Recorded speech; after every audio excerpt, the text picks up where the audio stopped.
Oke, standby, kamera ready, sound ready, 3, 2, 1, action.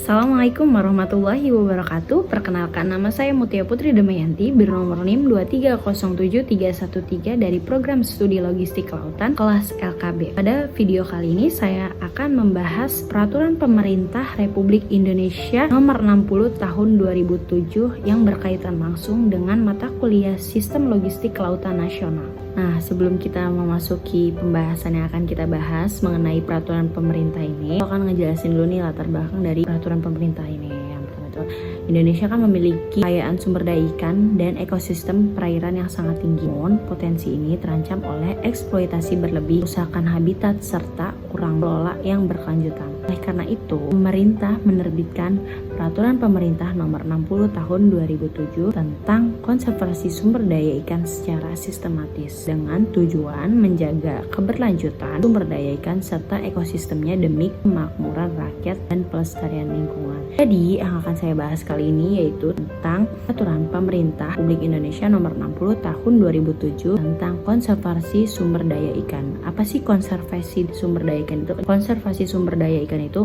upaya pelindungan, pelestarian, dan pemanfaatan ikan. Nah, tujuan dari peraturan ini tuh ada yang pertama, melindungi, melestarikan, dan memanfaatkan sumber daya ikan secara berkelanjutan. Yang kedua itu menjaga kualitas dan keberagaman hayati sumber daya ikan serta ekosistem perairannya. Ketiga itu menjamin keberlanjutan populasi, jenis, dan sumber daya genetik ikan untuk generasi sekarang dan generasi yang akan datang. Konservasi dibagi 3 ruang lingkup, yaitu pertama konservasi ekosistem yang mencakup perlindungan habitat mengenai laut, sungai, daratan, mangrove, terumbu karang, serta perairan lainnya. Yang kedua itu ada konservasi jenis ikan, itu berfungsi untuk melindungi ikan yang langka atau terancam punah. Ketiga itu ada konservasi genetik ikan, berfungsi untuk melestarikan keberagaman genetik melalui pemeliharaan, pembiakan, dan pelestarian.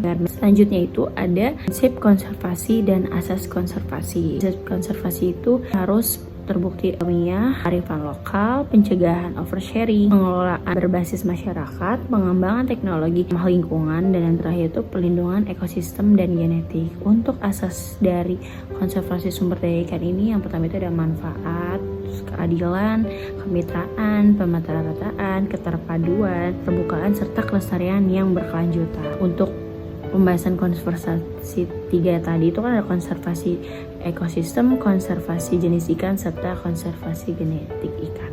Nah, selanjutnya aku akan bahas satu-satu nih konservasi dari ketiga konservasi tersebut. Nah, yang pertama itu ada konservasi ekosistem. Jadi, konservasi ekosistem itu ada beberapa yang dilindungi, yaitu ada laut, padang gimun tertentu, karang, mangrove, pantai, rawa-rawa, sungai, danau, waduk, ekosistem perairan buatan. Nah, untuk kegiatan konservasi ekosistem itu ada 4. Yang pertama, perlindungan dan rehabilitas habitat, penelitian dan pengembangan dan pengendalian dan monitoring dan evaluasi. Selanjutnya, kawasan konservasi perairan bisa ditetapkan sebagai 4 tempat. Yang pertama itu ada Taman Nasional Perairan, yang kedua ada itu Suaka Alam Perairan, yang ketiga ada Taman Wisata Perairan, yang keempat itu ada Suaka Perairan. Untuk penetapan kawasan dilakukan melalui 4 tahapan. Yang pertama itu ada usulan inisiatif, yang kedua ada identifikasi dan inventarisasi, dan yang ketiga itu ada pencadangan, dan yang keempat itu ada penetapan secara resmi. Untuk zonasi konservasi ekosistem itu mencakup 4 zona. Yang pertama zona inti itu masuk perlindungan penuh, yang kedua itu ada zona perikanan berkelanjutan, ketiga itu ada zona pemanfaatan, dan yang terakhir itu ada zona lainnya seperti rehabilitas,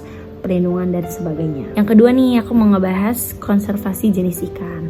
Jadi, konservasi ikan ini tuh dilakukan untuk melindungi ikan terancam punah, menjaga keberagaman jenis ikan, dan menjaga keseimbangan ekosistem. Untuk tindakan konservasi ikan ini tujuan untuk melakukan penggolongan jenis ikan yang dilindungi atau tidak dilindungi, untuk penetapan status perlindungan, pemeliharaan habitat buatan dengan syarat tertentu, pembiakan seperti menjaga kemurnian genetik, baik. Dan yang terakhir itu ada pemanfaatan individu ikan hasil pengembangbiakan serta pemeliharaan dan pengembangan. Untuk konservasi ketiga ini ada konservasi tentang genetik ikan, di mana itu dilakukan melalui pemeliharaan dan pengembangbiakan terus melalui pemelestarian gamet dalam kondisi beku. Untuk pemanfaatan sumber daya ikan, ketiga tersebut udah aku bahas satu video ini, dan selanjutnya adalah pemanfaatan sumber daya ikan. Pertama itu ada pemanfaatan kawasan konservasi, yang dimana itu melakukan penangkapan ikan, budidaya ikan,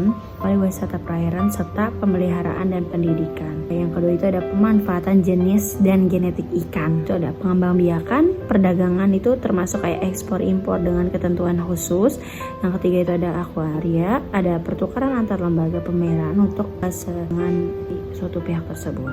Setiap kegiatan pemanfaatan wajib memiliki izin dan tunduk pada persyaratan teknis administratif serta pendapatan hasil. Sanksinya sendiri itu ada 2 sanksi administratif sama sanksi lain itu. Untuk sanksi administratif itu ada 4: peringatan secara tertulis, pembekuan izin, pencabutan izin, serta denda administratif. Untuk sanksi lainnya itu kenakan ketentuan perundang-undangan bagi pelanggaran berat seperti tindak pidana. Untuk kelembagaan dari konservasi sumber daya ikan ini ada Kementerian Kelautan dan Perikanan atau KKP, ditetapkan sebagai manajemen authority konservasi ikan. Baik, sekian pembahasan mengenai konservasi sumber daya ikan dari saya. Kurang lebihnya mohon maaf. Wassalamualaikum warahmatullahi wabarakatuh. Terima kasih.